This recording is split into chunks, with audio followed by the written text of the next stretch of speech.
In 1876, a Texas trail cook pulled a bullet out of a drover's shoulder using nothing but a pocket knife, a bottle of rot-gut whiskey, and a wad of spider web.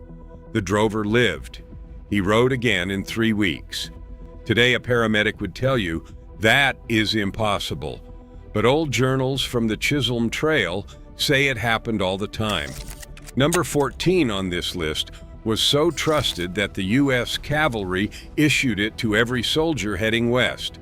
And number 3, modern researchers have discovered it actually works better than some of the antibiotics sitting in your medicine cabinet right now. These were not folk tales. They were survival. When the nearest doctor was 200 miles of hard riding away, cowboys learned what worked, what killed a man, and what the Comanche knew that the white man did not. Hit subscribe before we start. Let's count down. Number 25. Axle grease for chapped hands. Axle grease as hand sealant. A cowboy's hands took more punishment in a week than most men's do in a year.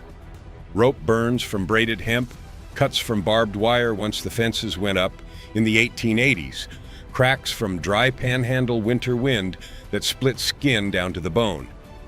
There was no Vaseline on the trail, no lotion, no bag balm. What there was, sitting in a tin bucket under the chuck wagon, was axle grease. Black, thick, stinking of petroleum and whatever the teamster had last lubricated. Cowboys would scoop out a fingerful before bed, rub it into the splits on their palms, and pull on their gloves to sleep. By morning, the cracks would be closed. It looked filthy. It was filthy. But the grease formed a waterproof seal over raw skin that let healing happen underneath. Modern dermatologists call this occlusion therapy and charge $80 for a jar of it. Number 24. Coffee grounds packed into wounds. After a knife fight in a Dodge City saloon, or after a splinter was torn loose by a bucking horse, a cowboy with a bleeding wound and no doctor had one thing in his saddlebag every single morning: coffee grounds. Camp coffee was brewed thick as tar in a blackened pot.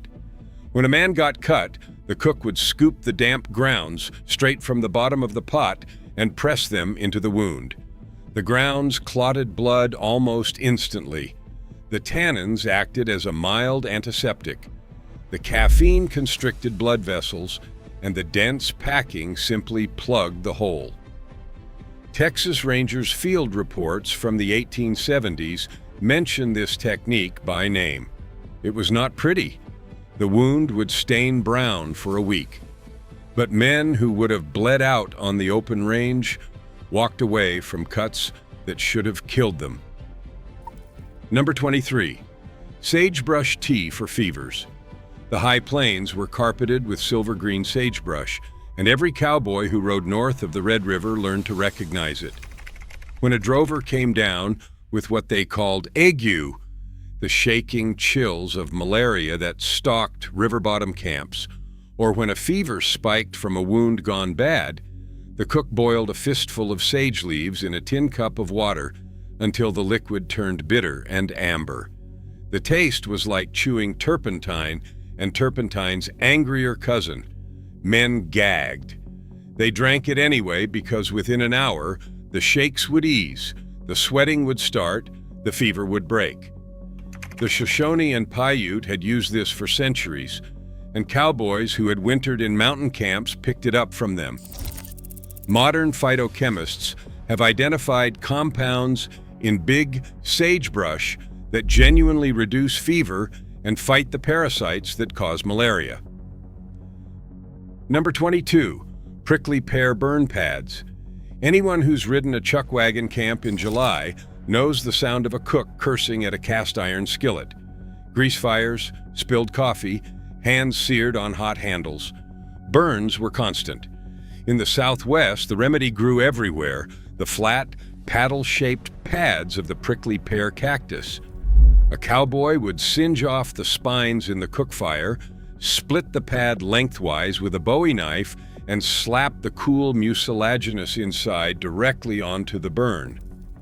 The clear gel was almost identical to aloe vera, which tells you exactly why it worked. The gel cooled the burn, sealed out bacteria, and kept skin from blistering into a weeping mess that would infect by the next morning. Mexican vaqueros had been doing this since before Coronado rode north. Gringo cowboys learned it the first time they rode south of San Antonio. Number 21. Buffalo chip smoke for mosquitoes. Nothing ate men alive like summer mosquitoes on the upper Missouri. They came in clouds so thick, horses refused to graze. They carried malaria, which cowboys called swamp fever, and kept drovers awake through already short nights. There were no screens, no de-eat, no netting outside of fancy army posts. What there was, everywhere a herd had grazed, was dried buffalo dung or cow dung after the buffalo were gone. Cowboys built smudge fires of chips and green grass downwind of the bedroll ring. The smoke was thick, pungent, and hung low to the ground in a gray blanket. Smoke from smoldering dung drove mosquitoes away. The compounds released from smoldering dung acted as a natural insect repellent. Old trail journals talk about waking to find the fire gone out and being carried off by bloodsuckers before dawn. Number 20. Mesquite bean tea for the runs. Bad water killed more cowboys than bullets ever did.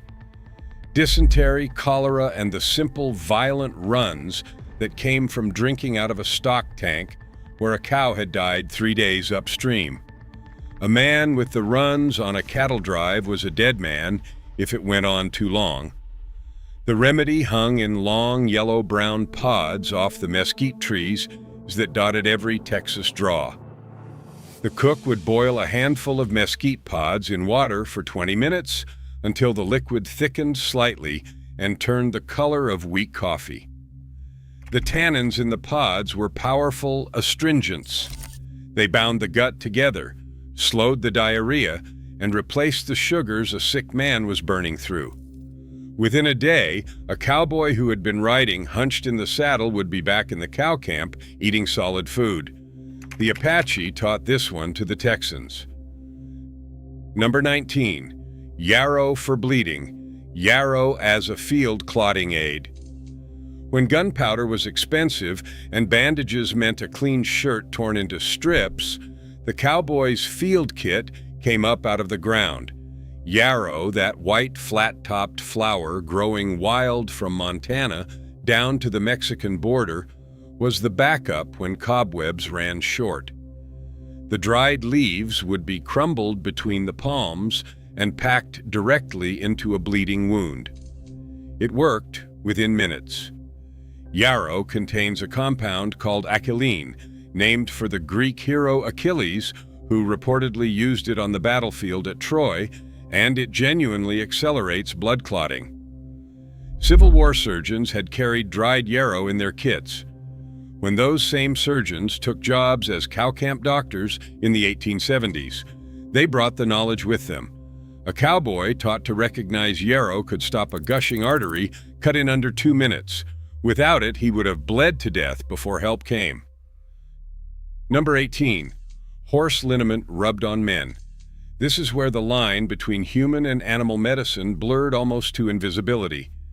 Every outfit carried horse liniment in brown glass bottles, stuff made mostly of capsicum, camphor, wintergreen oil, and turpentine. You rubbed it on a horse's swollen leg after a hard drive. You also rubbed it on your own back. Cowboys spent 14 hours a day in the saddle.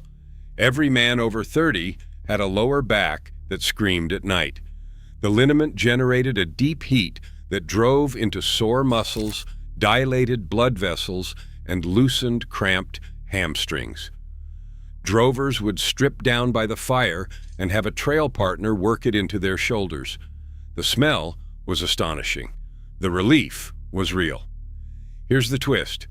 Most of those liniments are still sold today under names like Bag Balm and Absorbine, and plenty of old cowboys still swear there's nothing better made for humans. Willow bark tea. First pattern break. This is where the science catches up. If a cowboy had a pounding headache from sun exposure, a toothache from a rotten molar, or joint pain from a bad fall, he stripped bark off a willow tree and chewed it or boiled it into tea. The taste was bitter as punishment. The relief, within an hour, was real. Hippocrates had written about willow bark 2,400 years ago. Plains Indians used it, mountain men used it, cowboys used it. In 1897, a German chemist named Felix Hoffmann isolated the active compound from willow bark, synthesized a stable version of it, and named the result aspirin. Every bottle in your medicine cabinet traces directly back to what a cowboy was gnawing under a cottonwood in 1875. The dose was imprecise. You could easily take too much and give yourself stomach ulcers. But for working man pain, nothing beat it until Bayer started bottling the synthesized version in 1899. Number 16, cobwebs for bleeding. Every barn, every lined shack, every abandoned homestead had them. Thick gray drifts of spider web clinging to rafters and corners. To city folk, they were filth. To a cowboy with a deep cut, they were the best hemostatic dressing ever invented. He would ball a wad of cobweb, press it into the wound, and hold it there while the bleeding slowed. The web's protein structure gave platelets something to grab, accelerating clotting. The natural antibacterial properties of spider silk kept infection at bay, and researchers are now studying those properties for modern surgical applications. Wounds that should have killed men closed up in days. It sounds like superstition until a 2011 study out of the University of Wyoming confirmed spider silk contains vitamin K and antimicrobial peptides. Cowboys did not know the chemistry. They knew the result. A handful of web stopped blood that linen could not. Pneumonia hit trail camps hard, especially in the wet, cold spring drives across the Red River. A cowboy with crackling wet lungs and a fever of 104 was on a fast road to the dirt. The treatment was an onion poultice. The cook chopped 2 or 3 raw onions, cooked them soft in bacon grease, and spread the hot mess between 2 layers of flour sack. This got slapped on the sick man's chest as hot as he could stand. The volatile sulfur compounds in the onions vaporized into the lungs, loosening mucus and acting as a natural expectorant. Quercetin, which modern researchers have confirmed is a potent anti-inflammatory, leached through the skin. The cowboy would cough hard for 20 minutes, bring up green phlegm by the cupful, and often turn the corner within hours. German immigrant ranch wives brought this remedy west, and it saved more men than any patent medicine ever sold. Number 14, tobacco poultice for bee stings and rattlesnake bites. Second pattern break. This one the cavalry made standard issue. Every cowboy carried tobacco, plug, loose, or in a pouch of rough cut. When a rattler struck or a hornet got inside a shirt, the immediate response was to chew up a wad of tobacco until it was good and wet, then mash it onto the bite. Nicotine acted as a mild vasoconstrictor, slowing the spread of venom. The alkaloids drew poison through the skin. The tannins reduced swelling. For bee and wasp stings, it was almost miraculous, stopping the swelling cold within minutes. For snake bites, it was not a cure, but it bought time. And on the open range, time was everything. Here's the wild part. The U.S. cavalry included chewing tobacco in every soldier's field ration, partly because it was morale, and partly because every trooper was expected to know how to use it as a bite poultice. The Army was not romantic about tobacco. They had seen it work.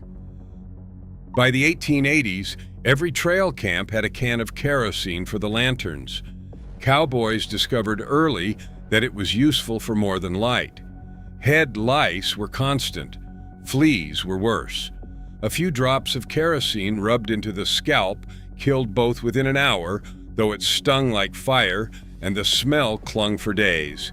Cowboys also swabbed kerosene onto cuts as an antiseptic. It killed bacteria. It also killed skin cells and soft tissue, which meant the wound would take twice as long to heal. But it did not get infected, which on the trail was the only thing that mattered. Men lost toes and fingers to infection all the time. Kerosene was the cheap, nasty, reliable alternative to losing a hand. Old-timers would tell you there was no cut, a drop of coal oil could not burn clean. Modern medicine would tell them they were a step away from chemical poisoning. Both were right. Number 12. Salt pork drawing poultice. Every chuck wagon carried a crock of salt pork, fatback, the cook's go-to for flavoring beans. It was also the cowboy's go-to for drawing out deep splinters, cactus spines, and the black tip of a rattlesnake fang left in the bite. A thin slice of salt pork was bound over the wound with a strip of cloth, usually overnight. By morning, the salt would have drawn fluid out through the skin, and whatever was buried underneath came with it. Spines worked their way to the surface. Infected splinters popped out like corks. The mechanism was simple osmosis, the same reason you salt cure ham. The salt pulled water out of the tissue, and the foreign object rode the fluid upward. Old women in Tennessee had used this trick for 200 years before the first cowboy rode across the Brazos. It worked then. It works now. Number 11. Bacon grease for burns. Third pattern break. Modern doctors will tell you flat out not to do this.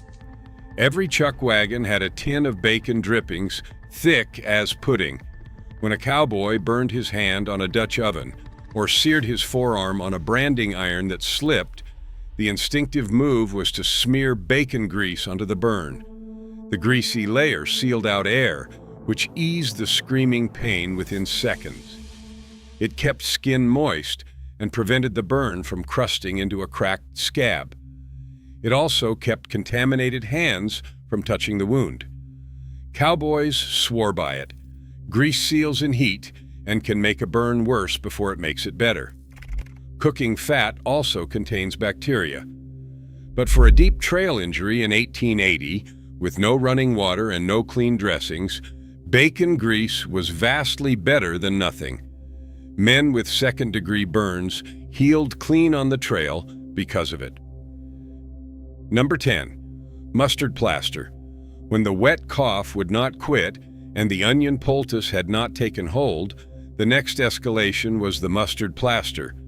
The cook ground dry mustard seed, mixed it with flour and hot water into a paste, spread it between two pieces of flour sack, and applied it to the sick man's chest. Within minutes, the skin would redden. Within 15 minutes, it would be hot and tingling and on the edge of pain. The cowboy had to watch the clock. Left on too long, a mustard plaster would blister the skin badly. Done right, it increased blood flow to the lungs, broke up congestion, and brought sweating that would drop a fever. Every ranch kitchen in America had dry mustard on the shelf for this exact reason. City doctors prescribed mustard plasters as late as 1950. If you have ever wondered why your great-grandmother kept Coleman's mustard next to the cough syrup, this is why. Number 9. Turpentine for cuts and parasites. Turpentine, distilled from pine resin, was everywhere on the frontier. It was used for cleaning tools, thinning punt, and lighting stubborn fires. Cowboys also used it straight on wounds. A splash of turpentine into a cut would kill virtually any bacteria on contact. It stung worse than being stabbed a second time. Men bit leather straps when it hit a deep cut, but the wound stayed clean. Turpentine was also taken internally for worms.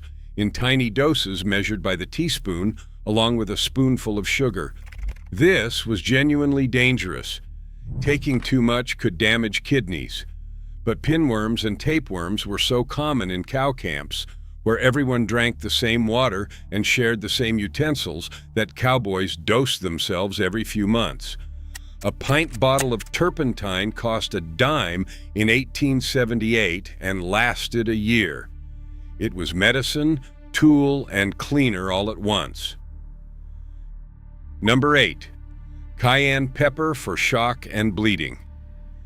When a man fell off a horse and hit his head, when a cowboy got gored by a steer and went pale with blood loss, when somebody was slipping into shock on the cold ground, the old-timers reached for the cayenne pepper tin.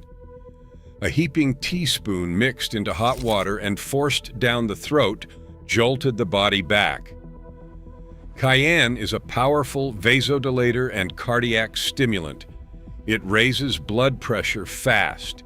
It keeps the heart beating strong. Old herbalists had a saying, "A cowboy isn't dead until he's warm and dead, and a spoonful of cayenne will tell you which." Cayenne was also packed directly into deep wounds to stop bleeding. Counterintuitive as that sounds, it works because it drives blood to clot faster while constricting the vessels at the wound site. Dr. John Christopher, a mid-20th century herbalist, built a whole practice around cayenne, but Texas drovers were doing it 70 years earlier. Pine tar was rendered from pine wood in tar kilns all across the South and shipped west by the barrel.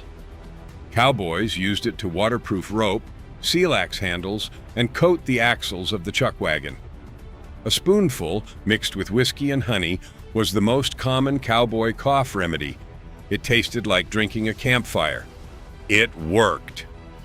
The phenolic compounds in pine tar are genuine antimicrobials, and the thick syrup coated raw throats and quieted coughs. Pine tar soap was used to treat skin conditions, from saddle sore rashes to eczema. Grandma's pine tar soap is still sold in drugstores today, with nearly the same formula it had in 1878. Ringworm, chapped skin, the rash that came from weeks of wearing the same sweat-soaked shirt, all of it responded. Cowboys who rode from Texas to Montana would use that bar a dozen times before they reached the Yellowstone. Number 6. Rattlesnake oil for rheumatism. Fourth pattern break. Here is the one that got a bad name. Cowboys killed a lot of rattlesnakes. You did not waste them. The meat was dried and eaten. The rattle was saved as a souvenir. And the fat, rendered slowly in a tin pan over low coals, produced a clear amber oil that old-timers swore was the best thing ever made for aching joints, stiff shoulders, and arthritis. Here is the wild part. Modern analysis has shown that rattlesnake oil contains extraordinarily high concentrations of omega-3 fatty acids, the same anti-inflammatory compounds found in fish oil. A 1989 university study found rattlesnake oil had nearly 3 times the EPA content of salmon oil. The cowboys were right. And then in the 1890s, Clark Stanley started marketing his snake oil liniment, which turned out to contain almost no snake oil at all. His fraud gave us the term snake oil salesman and tarred a legitimate remedy forever. The original stuff worked. The knockoff did not. That is why we stopped believing. Number 5. Gunpowder wound cauterization. When a cowboy had a deep puncture that would not stop bleeding, a bite that was going septic, or a bullet hole with dirt ground into it, the last resort before amputation was gunpowder cautery. The cowboy would pour black powder from a cartridge directly into the wound, strike a match, and set it off.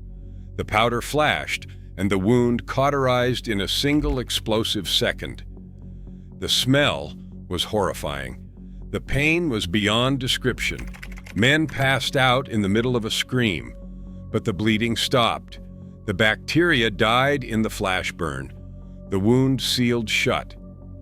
It was barbaric, and it worked. Civil War surgeons had pioneered the technique on the battlefield when hot irons were not handy. Cowboys who had served in the war brought it west.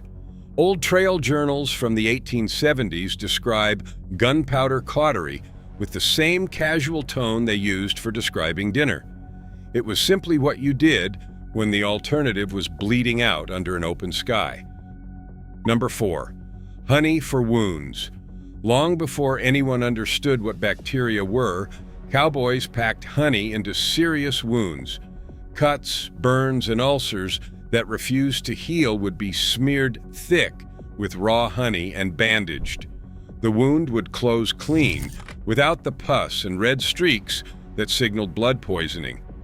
Honey creates an environment hostile to bacteria.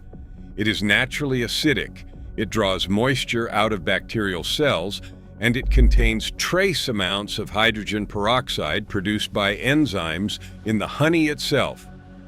Here is the modern twist. In 2007, the FDA approved medical-grade honey as a wound dressing. In 2019, a Johns Hopkins meta-analysis found honey outperformed several standard antibiotic ointments for certain infected wounds. A cowboy in 1880 who found a wild beehive would carry the comb in his saddlebag for weeks and use it as needed. He did not know the chemistry. He knew that wounds packed with honey did not kill men, and wounds left alone often did. Number 3. Sulfur and molasses. Spring tonic. Every spring before the cattle drive started north, outfits across the South would dose every cowhand with sulfur and molasses. They used powdered sulfur stirred into a spoonful of blackstrap molasses, given once a day for 3 days. The taste was exactly as awful as it sounds. The effect was a cleansing purge of the digestive tract, clearing out intestinal parasites, heavy metals from winter canned food, and whatever else had built up over the cold months. Sulfur is a genuine antiparasitic and mild antibacterial. Molasses is packed with iron, B vitamins, and minerals. Together, they acted as a broad-spectrum spring tonic that genuinely rebuilt a man's blood and gut after a winter of salt pork and beans. Modern naturopathy has rediscovered this exact combination and sells it at Whole Foods for $25 a bottle. In 1880, a cowboy got a dose for free from the trail boss who wanted every man in shape for the drive. Number 2. The cautery iron, a horseshoe nail, the tip of a ramrod, sometimes just the heated blade of a skinning knife. When a rattlesnake struck a man's leg and he was 4 days from the nearest settlement, the old cowboys heated iron until it was red in the fire and pressed it directly against the bite. The heat destroyed the venom around the puncture. It seared the blood vessels shut so the poison could not spread. The tissue around the strike died and sloughed off, leaving a black scar that took months to heal. Men were held down by 3 of their partners while the iron went in. The scream, one old memoir puts it, was something you never forgot hearing and hoped never to make yourself.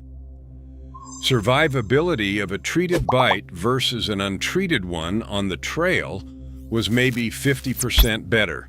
Rough. Medieval. Sometimes the only thing standing between a cowboy and a slow death under a cottonwood, staring at the sky. And finally, number 1, whiskey, the universal remedy. It was disinfectant, anesthetic, painkiller, cough suppressant, sleep aid, and social glue, all in one brown bottle. A cowboy with a gaping knife wound had whiskey poured into it to kill bacteria, then was given whiskey to drink to dull the pain while it was stitched with a sewing needle and silk thread. A cowboy with a broken leg got a full tumbler before the break was set so he could bear the agony of the bones being pulled back into alignment. A sick man with chills got a toddy of hot whiskey, sugar, and butter. A man dying of gangrene got whiskey so he could die without screaming.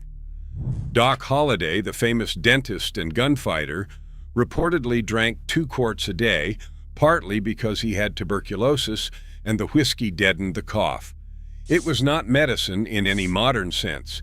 It was the closest thing anyone had to medicine for half the things that kill a working man. A bottle of Kentucky bourbon cost 50 cents in 1875, and no cowboy ever rode the long trail without one buried somewhere in his pack. When everything else on this list failed, whiskey was what was left. Here's my challenge. Next time you think the old days were primitive, remember this.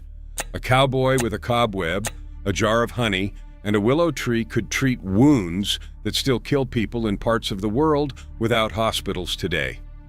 Much of what we pay a fortune for at the pharmacy, he grew, shot, or rendered himself. Tell me in the comments which of these 25 actually surprised you and which one your own grandfather used to swear by. Because the knowledge didn't die, it just got quieter.